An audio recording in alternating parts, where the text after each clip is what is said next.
Hello बच्चों, आइए इस प्रश्न को पढ़ते हैं। बोले जा रहा है श्रेणी क्रम में जुड़े हुए तीन विभिन्न संधारित्रों की तुल्य धारिता के लिए व्यंजक प्राप्त कीजिए। आइए इस प्रश्न की मुख्य अवधारणा की चर्चा करें। मुख्य अवधारणा, मुख्य अवधारणा। देखिए, मान लीजिए आपके पास में समांतर प्लेट संधारित्र है इस तरीके से। इसकी धारिता मान लीजिए सी है। इसकी प्लेटों के ऊपर मान लीजिए क्यू ऋण क्यू आवेश है। प्लेटों के बीच में विभवांतर वी है। इस अवस्था में यहाँ पे संबंध लिखा जाता है क्यू बराबर सी वी। साथ ही साथ जो संधारित्र के अंदर यहाँ पे ऊर्जा संचित है वो विद्युत क्षेत्र के रूप में है इस तरीके से। वो संचित ऊर्जा को अगर यू से दर्शाएं तो वो है 1/2 सी वी का वर्ग, या फिर इसको ऐसे भी लिखा जाता है क्यू का वर्ग भागे 2 सी। तो ये पहली चीज आप समझ लें। दूसरी चीज यहाँ पे ये समझिए, मान लीजिए आपके पास में बहुत सारे संधारित्र हैं इस तरीके से, और वो सभी श्रेणी क्रम में जुड़े हुए हैं इस तरीके से। इस अवस्था में यहाँ पे प्रत्येक प्लेट के ऊपर जो आवेश का परिमाण है वो बराबर होगा। अगर इस पे क्यू है तो इस पे ऋण क्यू होगा। इस अवस्था में इसके ऊपर क्यू होगा, इसके ऊपर ऋण क्यू होगा, और यहाँ ऋण क्यू होगा और क्यू होगा इस तरीके से। कारण समझते हैं। देखिए, जो यहाँ पे ये वाला प्लेट है और ये वाला प्लेट है, ये तो विलगित है, तो इसके ऊपर बाहर से तो आवेश आ नहीं सकता है।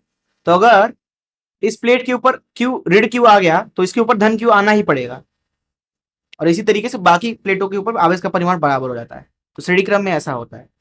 इसकी धारिता अगर C1 है, इसकी धारिता C2 है, इस तरीके से इसकी धारिता Cn है, तो इसको आप ऐसा भी लिख सकते हो। जो इनका तुल्य धारिता होगा उसको अगर हम Ceq बोल दें तो इसके प्लेट पे भी आवेश Q और ऋण Q ही होना चाहिए। साथ ही साथ जो यहाँ पे कुल ऊर्जा है उसको UI बोल देते हैं, और यहाँ पे जो कुल ऊर्जा है इसको UF बोल देते हैं। ये दोनों बराबर होना चाहिए, तभी तो दोनों तुल्यांकी हैं इस तरीके से। तो इस मुख्य अवधारणाओं का इस्तेमाल करके चलिए प्रश्न को हल करते हैं। प्रश्न में बात की जा रही है तीन संधारित्रों की। देखिए, तीन संधारित्र ले लेते हैं। ये पहला है, ये दूसरा है और ये तीसरा है। इनका तुल्य बना लेते हैं। यहाँ पे तुल्य धारिता Ceq बोल देते हैं। इसकी धारिता C1 बोल देते हैं, इसकी C2 और इसकी C3। अब देखिए, यहाँ पे आवेश मान लीजिए Q है, ऋण Q, तो यहाँ कितना होगा Q ऋण Q। बाकी पे भी यही होगा Q ऋण Q, Q ऋण Q। अब देखिए, जो यहाँ पे ऊर्जा है इसमें वही ऊर्जा यहाँ पे भी होनी चाहिए।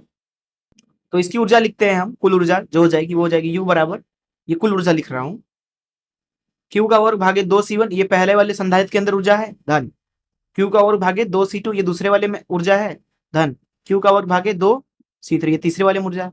वहीं अगर इसकी ऊर्जा लिखना चाहें तो वो हो जाएगा, इसको U डैश बोल देते हैं। ये है Q का वर्ग भागे 2Ceq, क्योंकि ये दोनों बराबर होनी चाहिए ऊर्जाएं, U और U डैश।